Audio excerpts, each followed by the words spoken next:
안녕하십니까. 증시각도기 시청자 여러분, 투자자 여러분, 그리고 도기말 여러분, 청취자 여러분 반갑습니다. 증시각도기 투자인사이트 시간이 돌아왔습니다. 네, 오늘 그 하나금융투자의 신흥국 파트장님으로 계신 김경환 애널리스트 모셨는데요. 오늘은 아예 제가 방송 전에 한마디 드렸습니다. 오늘은 하나금융투자 또는 신흥국 파트장 개념이 아니라 인간 김경환으로 좀 오셔달라 라고 부탁을 드렸습니다. 자, 김경환님 모시도록 하겠습니다. 어서 오십시오. 반갑습니다. 네, 저도 오늘 지점장이나 무슨 이런 거 아니고 그냥 각도기, 도기 형 이렇게 부르시면 되겠습니다. 부캐로. 네, 부캐로. 오늘 부캐로 와요. 오늘 공식적인 입장은 지금 이 시즌은 아니고, 제가 너무 궁금한 게 많아가지고, 이거 그냥 공식적인 라인으로 물어봐서는 해결이 안 되겠더라는 것이죠. 그러니까 그 돈도 풀고, 그리고 큰 틀을 방향을 바꾸겠다 하는 건 이해가 되고, 그 다음에 만약에 지금 중국에서 하고 있는 거, 부동산의 과열을 막아주는데 성공하고, 그리고 이제 자신들이 원하는 방향으로 새로운 방향으로 가면, 이게 정말 대단한 사건이거든요. 그러니까 시장을 이기고, 일종의 철인 정치론이 우세한, 그러니까는 어떤 진짜, 체제의 그 우월성을 보여줄 수 있는 대사건이 될 수 있다. 왜냐하면 자본주의 시스템에서는 대부분 공황 같은 거를 맞았는데 얘네들은 공황 없이 계속 성장하고 발전하겠다는 의도인 거잖아요. 이번에 부동산을 눌렀던 것은 네. 따지고 보면 큰 그림에서 그렇죠. 예, 그렇잖아요. 근데 그게 과연 성공할 수 있을까 하는 점인데 약간 의문이 이게 단순히 그런 의도만이었으면 될 것 같은데 뒷면에 좀 조금 음산한 기운도 있지 않느냐. 결국 뭐냐면 정적들에 대한 제거의 방법으로 역시나 부동산으로 컸던 세력들을 찍어 누르기 위한 방법 아니냐. 즉 이렇게 얘기하면 3대 지파가 있죠. 중국의 공산주의 청년단, 공청단, 그다음에 그 원로들, 공산주의를 세운 원로들의 자식들인 태자당, 그리고 상하이방, 그 상업 세력들과 함께 해서 새로운 등소평? 네, 등소평 이후에 등장해서 경제 부흥을 이끌었던 상하이방 이렇게 세 지파가 있는데 사실은 경제 개발 그다음 인터넷 기업들 부동산 기업들이 이렇게 성장하고 중국 경제가 지난 WTO 체제 이후 이렇게 성장한 데는 상하이방 역할이 상당히 컸고 시진핑 이전의 그 지도자들은 상하이방이었지 않습니까? 그러니까 정치 권력과 이것들이 모두 합해지면서 금권까지 잡은 상황이 됐는데 이번에 보면 공부론도 그렇고 부동산도 그렇고 이렇게 보면 대부분 그 화살이 어디로 가 있냐면 상하이방에 가 있는 것 같더라는 얘기죠. 상하이방 재거나 이런 쪽으로. 그래서 오늘 이런 질문을 드리려고 어디 증권회사 이제 파트장 얘기 아니고 개인 대 개인 유튜브로 지금 한번 해보자고 제가 감히 말씀드렸습니다. 그래서 오늘 우리 어디 소속사 아니고 그냥 우리끼리 편하게 얘기하는 경제 유튜버에서 편하게 얘기하는 걸로 한번 들어주셨으면 좋겠어요. 네. 그 의혹을 지울 수가 없어요. 그러니까 상하이방을 조지고 우리 이제 태자당 중심으로 중국을 이끌어 가겠다. 위대한 중국을 중국몽을 이뤄 가겠다. 이런 의도 아닌가? 제가 저희 지금 공식 의견하고 상관없이 시장 얘기라기보다 저 개인적으로 그냥 썰을 말씀드리면 네, 좋습니다. 네. 일단은 제가 좀 복선을 깔아야 되는 게 저희가 팬데믹 전에는 사실 제가 중국 애널리스트고 당연히 이제 중국 출장을 많이 간 편이었고 예. 현지 가면은 저도 여러 가지로 이제 현지 애널리스트들이나 매니저들이나 또 현재 지인들 통해서 이제 분위기라는 걸 좀 많이 느끼는데 이제 일단 그런 것들을 최근에 좀 생생하게 못 느끼고 간접적으로 이제 전화나 이런 걸 하다 보니까 팬데믹 동안에 못 갔으니까. 네, 좀 그 출장이 제일 아쉬워요. 저희 사실 출장은 대충 대부분 이제 틀을 다 잡아놓고 가는데 이제 현지에 가서 좋은 게 뭐냐면 현지 애널리스트들은 이제 북경파들이 있고 상해파가 있고 심천파들이 있어서 북경은 IPO나 IB 중심이고 상해는 이제 조금 대형사들 그리고 이제 심천은 스몰캡이나 이런 게 발달해서 이제 애널리스트도 특성이 있고 증권사 다 다른데 걔네들은 설명회 한번 하려면 저희는 여의도 광화문 정도 왔다 갔다 하는 거나 강남 가는 거지만 걔네는 상당히 오가는 폭이 크잖아요. 그래서 현재 기업군들 얘기도 많이 들리고 관료들 얘기도 좀 들을 수 있는데 일단 최근에 그런 업데이트가 조금 생생하지 않아서 좀 아쉽고요. 확실한 건 지금 특정 세력에 대한 어떤 그런 것도 의심이 가고 기본적으로 시장 경제에 대한 부분들 그리고 서비스 포함한 일부 이제 민간 기업들에 대해서 과거에는 그래도 말이라도 민진국퇴라고 그래서 이제 국진민퇴란 말이 있었잖아요. 중국이 이제 국가 국영기업 이런 쪽만 전진하고 민간기업은 후퇴한다는 얘기를 반대로 돌리면서 이제 민진국퇴를 주창을 하다가 시진핑 2기 들어서 그런 얘기가 좀 많이 들어간 건 사실인 것 같아요. 그래서 민간 경제는 결국에 주축은 기업들일 거고 그 기업들이 독점 산업 제외한 나머지 그런 파릇파릇한 신성장 산업들이나 플랫폼 경제 이런 쪽인데 대부분 지금 나오는 것들이 시장 경제에서 주축 이루는 기업들이 좀 어렵게 만드는 그런 얘기들이 많죠. 그래서 사실 중국에서 제일 큰 리스크는 이제 불황으로 쉽게 갈 수 있다는 리스크, 그리고 시장 경제에 대해서 존중하지 않는다기보다 시장 경제는 얘기를 하지만 시장 경제 주체들이 좀 힘들게끔 하는 것들이 좀 보이다 보니까 확실히 그런 정치적인 부분이나 어떤 인력 구도 그러니까 뭐 3분지계로 가기가 쉽지 않은, 그러니까 그런 계파들에 대한 의심들도 사는 게 사실이고요. 예전에 저희 뭐 에너지 쪽은 누가 맡고 있고 또 금융 쪽은 누가 강하고 뭐 그런 게 있었습니다만 최근에 조금 섞이긴 했는데 확실한 거는 상해방이나 그런 어떤 그 지역 중심으로 해서 봤을 때 기업들이 좀 어렵고 최근에 뭐 항저우가 이제 알리바바의 이제 원래 근원지인데 그쪽 지역에 이제 이런 반부패 관련된 것들도 강화되고 있고 사실 저희 지금 촬영하는 그 2월 말 정도에 중국 내에서 지금 정치국 회의에서 반부패 관련해서 금융 반부패 얘기를 했어요, 사실은. 그래서 이제 금융 인사들도 좀 긴장을 좀 하고 있을 수 있기 때문에 지금 각도님 지적하신 그런 류의 약간 그 시장에 반하는 조치들이나 기업들이 좀 힘든 상황으로 좀 흘러가는 거는 부정할 수 없는 상황인 것 같습니다. 하나 조금 왜 이런 의혹을 갖게 되냐면 보통 그 뭐 좀 이렇게 정지 작업을 하고 갈 때는 어느 정도 하다가 이제 뭐 경기까지 영향을 미치거나 경제 전체 사이즈에 좀 영향을 미칠 것 같으면 그 정도쯤 하고 정리하고 다른 길 가고 그러는 게 일반적인 것 같은데 홍다 때부터 느껴진 게 이 끝까지 물고 늘어진다. 그다음에 알리바바도 그렇고 끝까지 물고 늘어진다. 이거 이쯤 하면 내줄 것 같은데요. 뭐 이미 거의 항복 선언은 다 한 수준인데 우리가 옆에서 보기에는 그런데도 불구하고 이번에 지금 말씀하신 대로 또 금요일까지 가면 또 엔트그룹 관련해서 또 이후에 또 무엇이 있는지 까도 끝이 없이 나오잖아요. 그러니까 사실은 홍콩 빅테크들은 밸류에이션 쳐보면 이제는 상당히 저렴한 수준까지 떨어졌음에도 불구하고 이거 도대체 언제 올라갈지 모르겠네 할 때 느껴지는 게 이게 그 흐름들이 다 정지가 안 됐구나. 이 그 상대방의 제거가 다 끝나지 않았구나. 이런 느낌 진하게 들고 몇 가지 우려도 있어요. 지금 이 친구들이 중국몽을 아주 화려하게 꾸고 있는데 시장을 이길 수 있다고 지금 생각하는가 보다. 그게 제일 우려거든요. 그러면은 사실은 지금 논리적으로 따지면 이제는 경기가 회복돼야 되는 게 맞잖아요. 지금은 회복되는 게 맞는데 얘네들이 지금 자기네가 확실히 시장을 잡을 수 있다고 믿고 진행을 하게 된다면 무슨 일을 어떻게 벌일지를 모르겠구나 하는 그런 두려움도 조금 있거든요. 그러니까 선뜻 이게 잘 안 되는 거죠. 일단은 주가를 계속 보시니까 저도 마찬가지지만 일단 공포가 많으신 것 같고요. 공포는 당연하죠. 저희가 주가가 안 좋으니까 제가 무슨 말을 해도 어떤 앞으로 벌어질 일에 대해서 좋아질 거라는 부분과 안 바뀔 부분을 뭐 다 말씀드려야겠지만 저는 뭐 우연찮게 겹친 것도 꽤 있다고 생각합니다.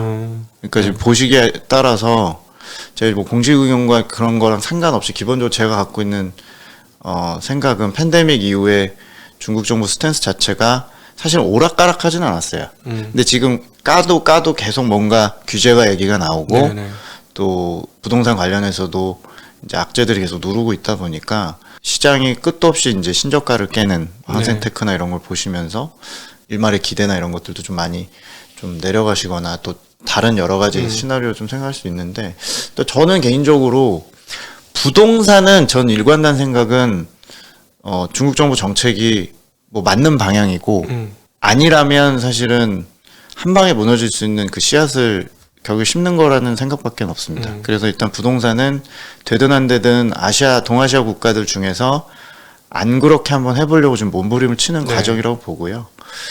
저도 이제 플랫폼 관련된 거나 반독점법이나 사교육 규제 같은 그런 공동부유 관련된 것들은 작년에 얘기가 이제 강화된 거라서 사실은 제가 예단하기는 좀 어렵고 각종 이제 음모론이나 혹은 실제로 정설로 기업들을 힘들게 하는 것들은 충분히 타당하다 보이는데 그런 것들이 지금 멀티플이나 EPS 증가율에 이제 녹아져 있다고 저는 충분히 생각을 하고요. 네. 그래서 예측성이 좀 어렵고 정책들을 자꾸 꽁무니를 따라가야 되는 그런 어려움처럼 느껴지는 건 사실인 것 같고 그래서 지금 큰 그림에서 부동산의 구도는 저는 머리에 들어오고요. 근데 기업에 대한 부분은 어느 부분 뭐 육성산업은 들어오는 건 사실이지만 규제산업에 대해서는 제가 갖고 있는 올해 기본적인 생각은 작년에 입법을 했고 올해는 지켜보는 거야 정도로 생각을 하는데 2월까지는 현재로서 봤을 때는 다들 우려가 좀 깊으신 것 같아서 아직은 제가 제 기본적인 신념 자체는 올해는 주가가 일부 이제 회복할 걸로 보는 방향이라서 이제 그런 차이가 조금 제가 각도님하고 있는 것 같고 아무튼 확실한 거는 저도 좀 걱정되는 거는 확실한 건 서비스업 전반적인 스탠스를 중국 정부가 올해와 내년에 어떻게 취할지가 좀 제가 고민이 됩니다. 그러니까 서비스업 비중이 워낙 높기도 하거니와 기본적으로 고용을 책임지고 있는데 이제 3월 5일에 열릴 전인대에서도 당장 불똥이 떨어진 게 고용이거든요. 네. 올해 고졸 취업자가 1,100만 명으로 역대 최고 기록을 하게 되는데 서비스업 고용은 제가 보기에 지금 역성장을 지금 한 6개월 이상 하고 있기 때문에 과연 질 좋은 일자리를 서비스업에서 고졸 이상들을 책임질 수 있느냐 상당한 저는 위협이라고 보고요. 그래서 서비스업을 이렇게 계속 괴롭혔다가는 특히 제로 코로나나 플랫폼 규제로 인해서는 상당히 어려울 것 같아서 이제 그런 쪽에서 과연 묘안이 있냐에 대한 이제 우려가 있고 또 하나는 기업들을 제가 요새 좀 덜 만나서 좀 아쉽긴 한데 기업들이 느끼기에도 지금 이런 여러 가지 어떤 추정되는 그런 기업에 대한 정책들 규제 이런 것들의 이제 속내에 대해서 걱정들이 많다 보니까 제가 기업가라도 확실한 캐펙스나 정부가 주도해서 끌고 가는 쪽이 아니면 투자를 안 하려고 할 거라는 거죠. 네. 예, 투자를 안 하면 당연히 고용도 유발이 안 될 거라서 이제 그거 관련해서 과연 신뢰가 생길까에 대한 서비스 기업들의 그 신뢰 문제 이걸 제일 걱정하고 있습니다. 사실은. 사실은 저도 그 부동산의 그 방향성에 대해서 맞다고 봐요. 거기서 더 달렸다가 한번 무너지면 제2의 리먼 사태가 중국에서 벌어지는 거고 또 각 여러 나라들이 결국 성장하는 가도에서 부동산 버블로 인해서 무너지면서 굉장히 힘들었지 않습니까? 일본도 그렇고 많은 나라들이 그렇기 때문에 그거를 제어하고 하는 방향은 맞는데 이게 이제 그 시진핑 굉장히 고생을 했지 않습니까? 젊은 날에 정말 개고생을 했잖아요. 그러니까 진짜 혁명 원로의 아들로 태어나서 승승장구의 길이 열려 있다가 갑자기 문화대혁명 이후에 쫓겨나가지고 반거지 생활을 하다가 바닥에서부터 그 동네 인민의 그걸 받아서 겨우겨우 공산당 들어가서 그거 겨우겨우 인정받고 해서 저변에서부터 쫙 올렸으니까 어떤 생각이 드냐면 그래가지고 김영옥 교수도 엄청 기대를 많이 했었지 않습니까? 근데 지금 와서 보면 약간 독재자 스타일이 조금 보이기 시작하는데 저가 생각하기엔 그거 같아요. 이게 왜 이러느냐? 자기가 그동안에 와봤는데 우리가 공산당 혁명 이후 혁명 정신을 대부분 다 잃어버렸다. 그리고 또 잘 사고 읽은 것도 중요한데 그거 하다가 자본주의의 그 어떤 폐해를 그대로 다 답습하고 물들었다. 그래가지고 지금 전 세계적인 그 빈부격차 이런 것들은 공산주의 사상과 전혀 맞지 않기 때문에 이건 원래 혁명의 원래 정신으로 되돌려야 한다 하는 그런 아주 충실한 혁명의 마인드 이런 거를 시진핑이 갖고 있는 거 아닌가. 그래서 그 칼을 숨겨놓고 계속 숨겼던 거 아닙니까? 그거를 이루기 위해서 칼을 숨기고 버티다가 자기가 자리에 간 이후 중요한 정적들이 제거되면서부터 자기의 칼을 본격적으로 빼들은 거 아닌가. 그런 생각도 저는 좀 들거든요.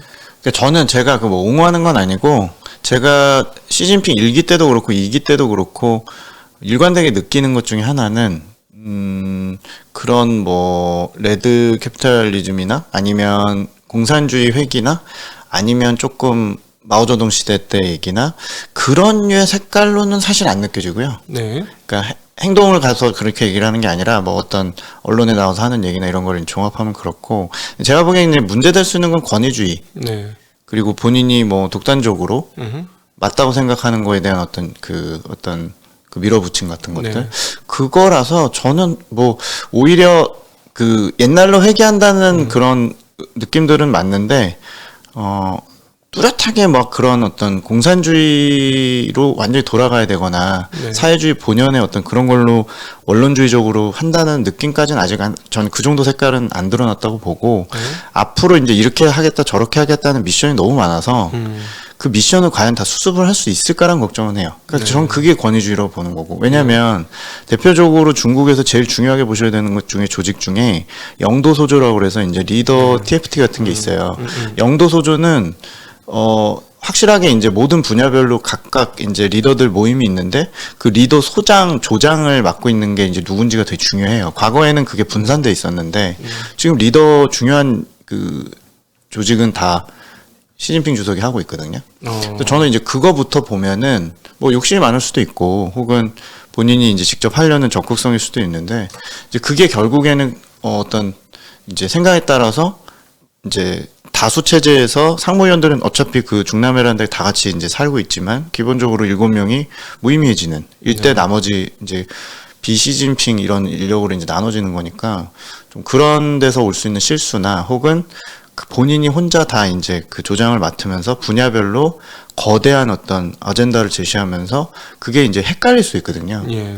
제가 거기서 기업 가거나 관료들 많이 만나 보면 당의 메시지라는 거에 대해서 확실하게 이제 쫓아가는 경향이 확실하고 그거에 대한 충성도나 관성이 많은데 너무 미션이 많잖아요. 네. 제가 본 것만 해도 중국몽도 요새는 잘 얘기 안 하고 막 너무 많아요 표어가. 원래도 프로파간다를 뭐 그런 어떤 선전이 제일 중요한 나라긴 하지만 너무 메시지가 많으니까 예. 이거는 장기고 이건 중기고 이건 초장기고 막 너무 분류를 해놓으니까 그게 저는 오히려 더 작동이 안 하는 문제가 네. 있을 수 있다고 보고요. 그래서 저는 일단 권력 지배는 이미 공고히 했다고 보고 네. 권력 지배를 공고히 했으니 본인 입장에서는 그 권력 지배 관련된 무리수는 점차 줄어들 텐데 네. 정책에 대한 어떤 실수나 정책에 대해서 조금 합리적으로 하는 것들에 대해서는 충분히 저희가 걱정할 수 있다고 생각을 갖고는 있습니다. 그래서 제가 그거는 근본적으로 색깔이 뭘까에 대해서는 권위주의적인 건 맞는데 조금 그런 부분에서 좀 각도기님하고 차이가 있는 것 같아요. 그러면은 다른 그동안에 있었던 중요한 그 세력이었던 상하이방은 진짜 완전히 맛이 가서 패퇴를 해서 지금 힘을 못 쓰는 건가요? 일단은 지금 뭐 제가 볼 때 표면적으로 옛날에 강택민 쪽, 짱저민 쪽 파벌이나 혹은 상해방이면서 태자당이고 그 태자당의 대부인 정칭홍이라는 사람들 요새 이제 언론에서 이제 나오는 것도 그렇고 철저하게 조금 뒤에 마크에 있는데 특별히 권한이 강해 보이는 느낌은 안 들고 네. 관련된 기업들도 제가 보기에 최근에 뭐 주가라든지 그런 흐름들은 많이 나오지 않고 있어요. 그래서 뭐 추정컨대 일단은 한 2, 3년 동안 이미 제압이 됐고 뭐 개파에 대해서 논할 정도로 뭔가 이렇게 돌출될 만한 노이즈도 없고. 네. 그래서 뭐 일단 장악력에 대해서는 뭐 특별히 그 예전에 뭐 보시라이 있고 일기 때 그렇죠. 누가 뭐 적자냐 이런 거 걱정할 때처럼 그런 스토리들은 일단 현재 중국 정부 정책에서 안 느껴집니다. 오히려 너무 과집중돼서 그걸 펼쳐나가는 데 있어서 너무 다양성이 너무 많아져 갖고 좀 우려는 되고요. 네. 상해방에 대해서는 뭐 제가 조금 더 뭐 자세히 고민해봤어야 되는데 기본적으로 저는 기업들 쪽에서 봤을 때는 최근에 세력이나 이런 것들은 특별히 뭐 부각되는 건 없다고 보여집니다. 예, 공청단도 얘기가 별로 없으니. 그러니까요. 뭐, 예. 네.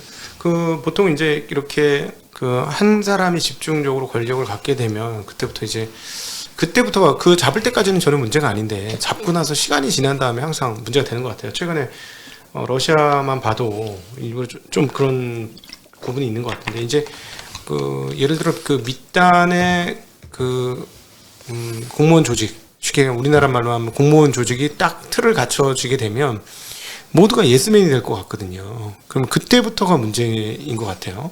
근데 제가 보니까 인민들의 그 지지나 이런 거는 공고한 게 아닌가. 이번에 그 공부론도 마찬가지고 이게 거의 대부분 시진핑이 딴 건 몰라도 인민들이 좋아하는 게 뭔지는 정확히 아는 것 같은 느낌? 그 워낙 바닥에서 같이 그 어려운 생활들을 같이 했잖아요. 인민 그 옛날에 한 70년대쯤 되겠죠. 그 어렵고 못 살고 하던 거를 같이 하면서 이 사람들이 뭘 좋아하는지를 피부로 아는 사람.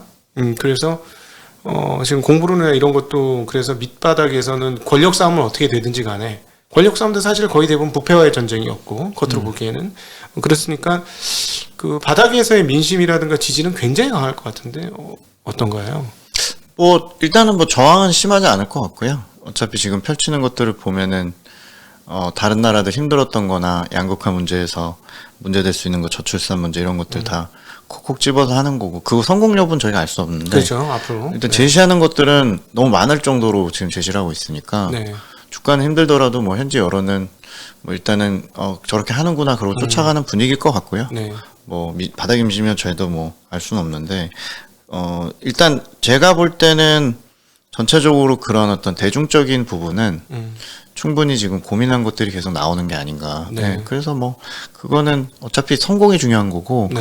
뭐 중국 같은 경우 그렇게 1, 2년 성과를 보고 과다하게 뭐 저희 뭐 이렇게 좀 국내 정치 상황처럼 예민하게 보진 않으니까 예, 그냥 지켜보고 있는 상태겠죠. 그리고 저희 그 외국분 투자자들이나 외국 사람들이 한번 고민하고 생각해봐야 될 게 미국이라든가 한국이라든가 자본시장이 느끼는 거에 비해서 속도가 굉장히 늦죠. 모든 게 돌아가는 속도가. 그러니까 기술적인 부분이나 뭐 어떤 트렌드적인 거에 대한 거는 빠를 텐데 그건 네. 똑같이 한국이나 중국, 일본 비슷할 것 같은데요. 어떤 체제나 그런 정책에 대해서 느끼는 것들이나 그 변화에 대해서 사회적으로 따로 쫓아가는 거는 동북아 3국 중에서는 중국이 제일 좀 느리다고 봐야겠죠. 예, 그건 제가 살아봤으니까 네. 그거에 대해서 선전을 하고 밑밥을 깔고 그걸 따라오게 해서 굳혀지고 그걸 끌고 가고 그 과정이 뭐 좋게 말하면 뚝심이 있고 네.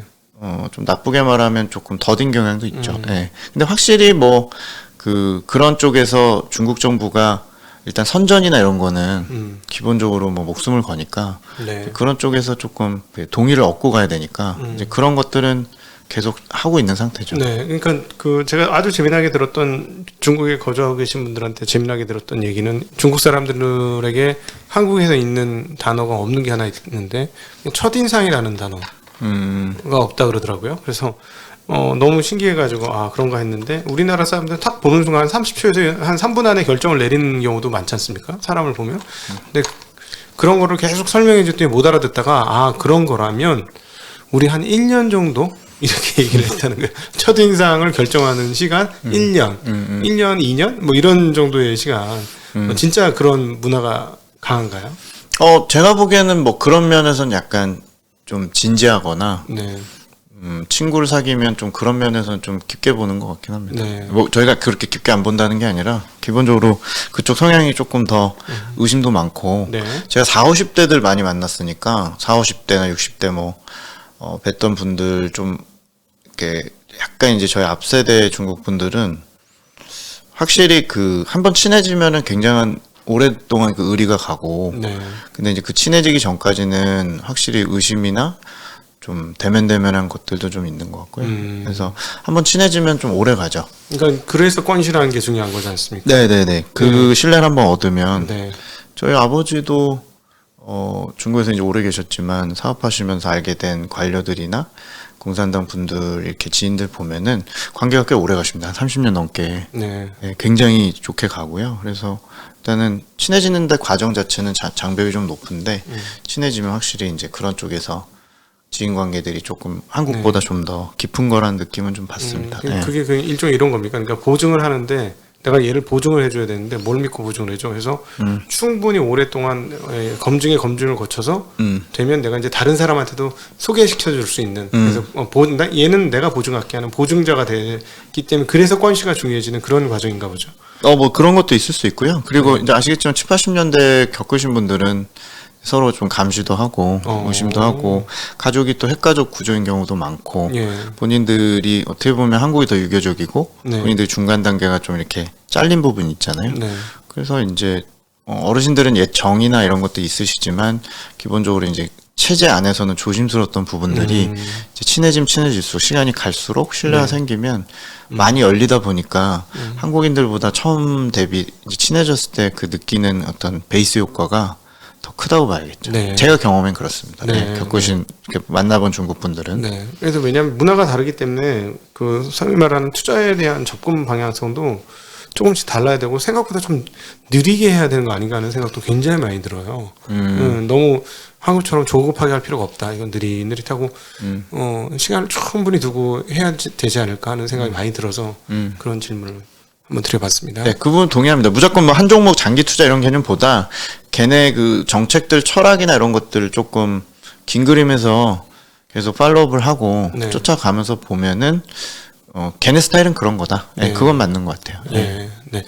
최근에 이제 그 러시아 지금 이 방송이 나갈 때쯤 되면 좀 해결이 되기를 소망하는데 여전히 러시아의 우크라이나 공격이 있는데 이것도 그냥 사적인 질문이에요. 그냥 편하게 어떻게 생각하시는지 뭐 이게 답을 딱 주실 거라고 생각하지 않고 그냥 질문을 드리는 건데 이게 보니까 러시아의 미들맨 러시아가 믿을 쪽이 시진핑 아닌가 하는 생각이 상당히 들어요. 그러니까 분명히 일부 제재가 있을 거라고 생각하고 쳐들어갔을 텐데 그리고 이제 쳐들어간 거 보니까 준비 다 하고 들어간 거고 돈도 좀 모아놨을 것 같고 뭐 스위프트를 깔지는 몰랐을 것 같고 그리고 만에 하나 최악의 경우 스위프트도 때린다까지 생각을 안 했을 것 같지는 않거든요. 좀 일부 했을 것 같고 근데 이거 도대체 그렇게 되면 이제 국내에서 경제가 몰락을 할 텐데 이거 중국하고 상당 부분 이미 좀 협의가 됐잖아요. 가스 받고 하는 것들. 그래서 이게 이쪽에서 못하더라도 이쪽에서 상당 부분 커버가 될 거라고 생각하고 즉 우리 푸틴의 미들맨이 시진핑 아닌가 하는 생각으로 간 게 아닌가. 게다가 점령을 하게 되면 농산물까지도 미국 대신으로 공급해주고 이런 그림까지 그린 게 아닌가 하는 생각도 조금 드는데요. 그냥 개인적인 그냥 가볍게 네. 어떻게 생각해요? 근데 제가 중국에 현재 있는 친구랑 그런 얘기를 했었어요. 최근 한 달 전인가? 미국 바이든은 사실은 러시아를 껴안고 중국에 올인할 것 같다. 결국에. 그러니까 트러블은 러시아 일으키지만 물론 이렇게까지 이제 막 나갈진 몰랐겠죠. 네. 근데 이제 기본적으로 미국은 사실 거기 신경 쓸 때가 아니고 양안이랑 중국 견제하는데 올인을 하고 네. 이게 역사가 참 반복이 되는 게 지금 촬영을 하고 있는 2월 28일이 네. 딱 반세기 전 50년 전 72년 2월 28일이 상하이 커뮤니케라고 외교 쪽에서 굉장히 유명한 선언인데 중국과 미국 그러니까 마오쩌둥하고 닉슨이 핑퐁 외교를 통해서 다진 그 복선을 갖고 72년도에 같이 공동 성명을 발표한 딱 50주년이 되는 날이거든요. 그 성명의 내용이 뭐냐면 일단 중국을 처음으로 방문한 미국 대통령, 역사적으로 처음이었고, 둘을 결국에는 이제 글로벌 무대로 끌어올리는 계기가 되죠. 결국 양쪽의 이해관계가 맞았는데, 그때 이제 중국은 소련이랑 사이가 안 좋을 때고, 그리고 미국은 냉전할 때죠. 그래서 그때도 소련 견제하려고 양쪽이 그 합이 맞아서 네네, 서로 이제 손을 잡고 7년 후에 79년에 미중 간에 이제 수교를 맺고 중간에 89년에 천안문 사태 있었습니다만 92년에 2차 개혁 개방하고 2001년도에 WTO 가입해서 등등 이렇게 와서 결국 이제는 G2가 돼서 너무 커버린 거죠. 네. 그래서 세월이 지나서 이제는 그러니까 러시아하고 중국이 일단 표면적으로는 손을 잡을 수밖에 없는 상황이 된 거고 그 중간에는 항상 대만이 껴있죠. 네. 그때 그 72년 상하이 커뮤니케도 결국에는 대만을 인정하냐 마냐 네. 그런 하나의 중국에 대한 그거를 미국이 인정해 준 거거든요. 그게 72년이란 말이죠. 72년에 하나의 중국 요번에 이제 바이든이 하나의 중국에 있어서는 뭐 거기는 이견이 없다. 그거는 50년째 같은 얘기하는 거고. 네, 50년 전에 그게 된다는 얘기죠. 그때도 쓱 인정은 해줬죠. 인정해주고 대만 너희 거라는 거 대충 인정할 테니까 일단 우리랑 붙자라고 했던 게 이제 그 50년 전이고 지금도 이제 이해관계에 따라서 대만 왔다 갔다 하는 거고요. 러시아하고 대만이 항상 껴있다는 얘기 제가 드리고 싶어서 얘기를 했고 저는 개인적으로는 러시아가 어떤 선을 안 넘었다면 결국에 미국은 러시아하고까지 싸우는 전선을 확대할 이유는 없고 결과적으로는 중국에 집중하는 전략으로 큰 그림으로 봤는데 실제 지금 돌아가는 건 일단은 급한 불은 러시아 쪽에 있는 것 같고 저는 일단 그 중국하고 러시아도 동상이몽이라는 부분도 있다고 생각해요. 네. 지금 당연히 생각할 수 있는 거는 결제 부분, 에너지 부분, 농산품 부분 협력 강화는 더 강화될 거고 그쪽에서 밀착은 다 강화는 되는데 이제 중국 입장에서 아쉬운 거는 대만 쪽에 대한 전략을 러시아가 어떻게 행동해 줄 거냐 그런 이해관계까지 갈 수 있느냐. 러시아가 거기 대만 문제에 낍니까?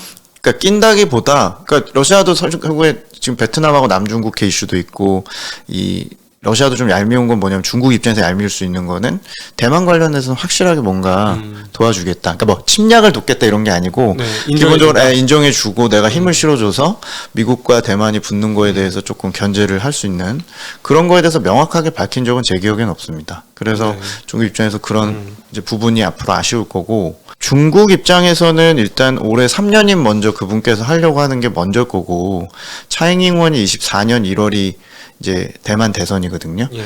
그 전까지 이제 뭔가 본인들도 액션을 해야 되니까 네.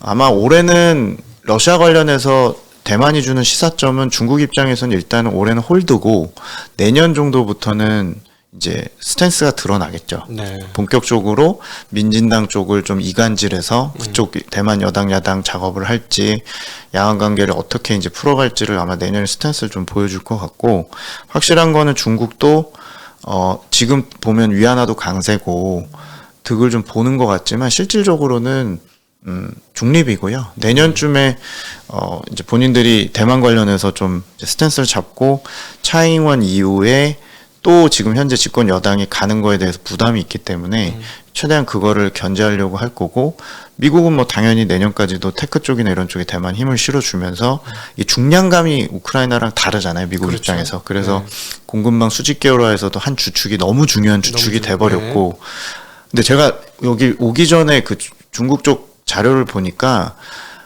대만이 중국과 교역하는 거랑 미국과 교역하는 그 레벨이 거의 똑같이 지금 폭증을 하고 있더라고요. 어느 한쪽으로 실리는 게 아니기 때문에 정경 쪽에서 분리해서 대만도 행동하기가 좀 부담도 여전히 있거든요. 완전히 지금 미국만 믿고 네. 경제적으로 의존을 가기에도 현재 중국 쪽에 걸린 게 여전히 많더라고요. 저는 생각보다 최근 5년 동안은 대만이 지금 미국과의 교역이 크게 늘어서 중국은 많이 줄었을 걸로 봤는데 네. 똑같습니다. 그래서 네.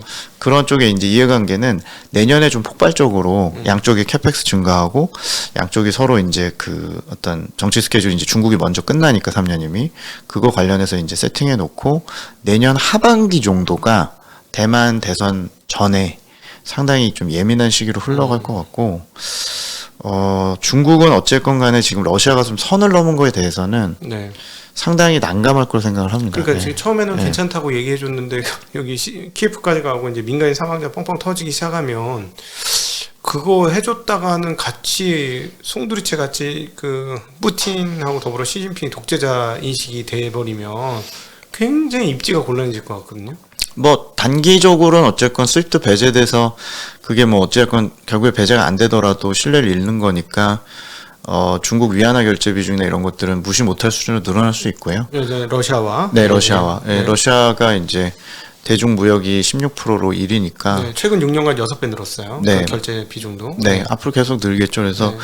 뭐 위안화 국제화 같이 거창한 거 아니더라도 비미국권 국가나 뭐 이런 최근에 이제 좀 비호감을 사는 국가들 쪽의 안전자산은 위안화가 될 가능성이 있기 때문에 최근에 실제 그거 보여주고 있고요. 그래서 당분간은 좀 이런 흐름 좀 이어지고 네. 좀 더 좋게 해석을 하자면 중국도 인플레이션 압력 막아야 되니까 수입 물가 잡으려면 위안화 강세 계속 유지해야 될 거고 네. 또 올해 부양책을 쓰려면 룸에 대해서는 위안화 환율이 그래도 중요한 또 버팀목이 되죠. 네. 환율 자본 유출의 압력이 줄어드니까 그래서 뭐 그런 쪽에서 계속 단기적인 부분은 좀 긍정적으로 생각을 해보는데 내년 이제 3년임 이후의 행보로 봤을 때 러시아가 과연 그 어떤 그 경제적인 밀착 외에 정치적으로도 대만 관련된 양안 관계 이런 걸 확실히 밀어줄지는 조금 더 지켜봐야 될 것 같습니다. 밀어주면 더 서로 밀어줄 수 있다. 어느 정도는 군사적인 게 아니더라도 그 영내에서 러시아가 관련해서 조금 더 힘을 실어주면 본인들이 이제 꼭 뭐 대만까지 넘어가고 그런 건 아니겠습니다만 어쨌건 행보에 좀 힘이 실리겠죠. 근데 네. 아마 제가 알기로 외교적으로는 아직은 특별히 그런 게 없었기 때문에 네. 이제 그것도 좀 중국은 필요하지 않을까 내년에 이렇게 생각을 하고 있죠. 마지막으로 이것도 되게 민감한 질문이라 그냥 편하게 공식 직책 다 띄고 편하게 여쭤보겠습니다. 사실은 대만이 지금 중국으로 넘어가게 되면 미국 입장에서는 이제 걷잡을 수 없는 상황이 오잖아요.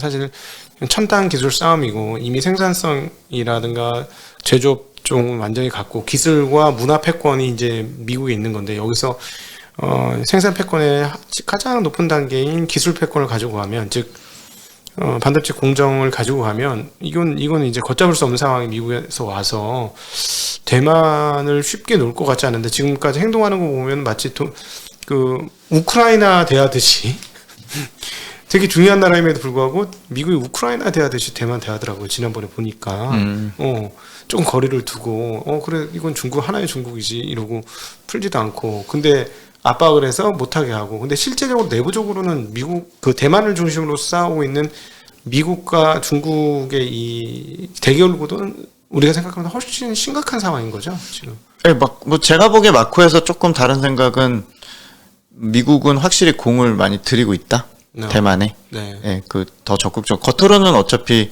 50년째 비슷하게 네. 공식적으로는 인정 안 하는 것처럼 그러지만 마크에서 행동들을 보면은 투자액이나 실제 하는 것들을 보면은 대만 신경을 뭐 최근 한 20-30년에 보면 제일 신경을 많이 쓰는 상황이라고 보여지고요. 네. 일단 저는 대만에 대해서는 앞으로 최소한 10년 정도는 어느 한쪽으로 기울기가 쉽진 않을 걸로 생각합니다. 아직도 네. 조심스러운 생각이지만, 그러니까 뭐냐면 제가 최근에 또 찾아본 것 중에 대만인들 대상으로 당신이 중국인이냐 생각하냐 대만이냐 생각하냐 혹은 둘 다라고 생각하냐 여론조사 결과를 보니까 일단 95년 6년 처음 조사했을 때는 본인이 대만인으로 생각하는 사람이 10%밖에 안 됩니다. 오. 자기가 대만 사람이 보통은 듀얼이 둘 다라고 생각하는 사람이 네. 대부분이었어요. 오. 근데 이제 최근 그 조사 결과가 2019년 건가 그런데 일단 자기가 대만 사람을 생각하는 사람이 60%.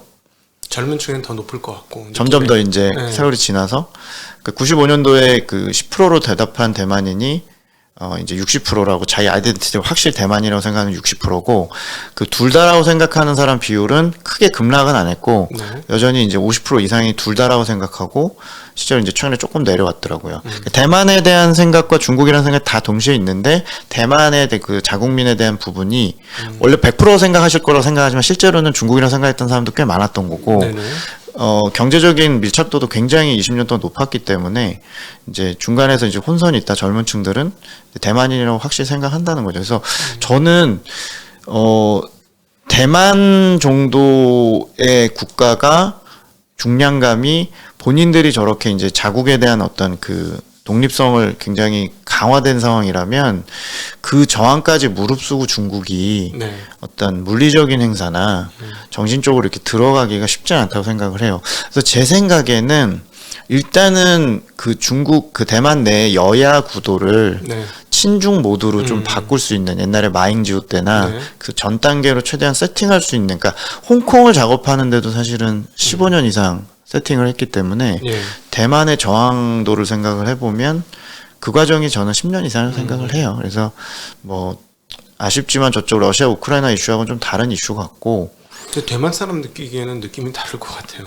공포감이 있죠. 네. 네, 당연히 공포감이 구도가 있고. 비슷하잖아요. 말도 다 통하고. 네. 하는 상황. 근데 이제 이분들이 제가 볼 때는 너무 강대국들이 미중 간에 서로 막 버렸다가 찾았다 버렸다 찾았다가 너무 세월이 길어서 어떤 비운하게 세월이 왔고 심지어 우리나라 같은 나라도 92년도에 대만 쫓아냈다가 네.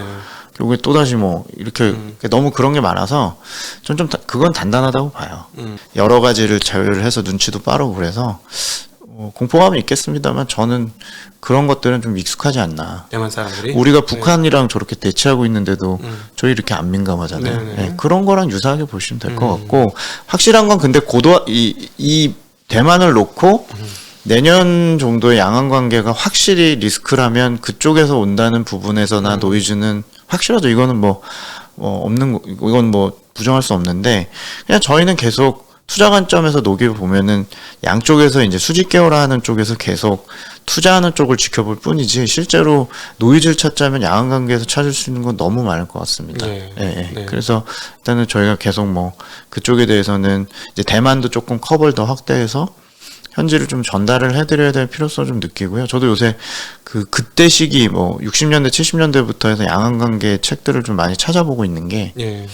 반복이 되니까 예, 이제 그쪽도 한번 좀 보고 있고요. 그래서 대만 얘기 좀 많이 드려야 될 것 같아요. 네. 앞으로 그거는 저희 증시학도 TV 오셔서 꼭 얘기. 아, 네. 부탁드리겠습니다. 제가 뭐 좀 깊이 있는 얘기가 있으면 네, 이런 썰은 딴 데 가서 하지 마시고 네, 비공식적으로 할 수 있는 저희 증시학도 TV 오셔서 해주시면 좋겠습니다. 자, 오늘은 뭐 하나금융투자의 그 신흥국 파트장으로서 오신 게 아니고 오늘은 가볍게 중국 전문가로서 그리고 또 중국에서 오랫동안 공부하셨고 중국의 지인들을 가지고 있는 입장에서 현재 중국의 상황들을 과연 어떻게 봐야 되나 그 내부적으로 다양한 이야기가 있는데 궁금한 것들을 제가 한번 물어봤고 편하게 허심탄회하게 말씀드린 거니까 이거는 뭐 공식적인 입장이 아니고 그냥 사적인 입장이라는 걸 좀 이해를 해주시고 그냥 편하게 아 그런 게 있구나라고 들으시면 좋을 것 같습니다. 오늘 증시학도 TV 우리 중국 전문가 김경환님과 함께하는 대담 여기서 마치도록 하겠습니다. 감사합니다. 감사합니다.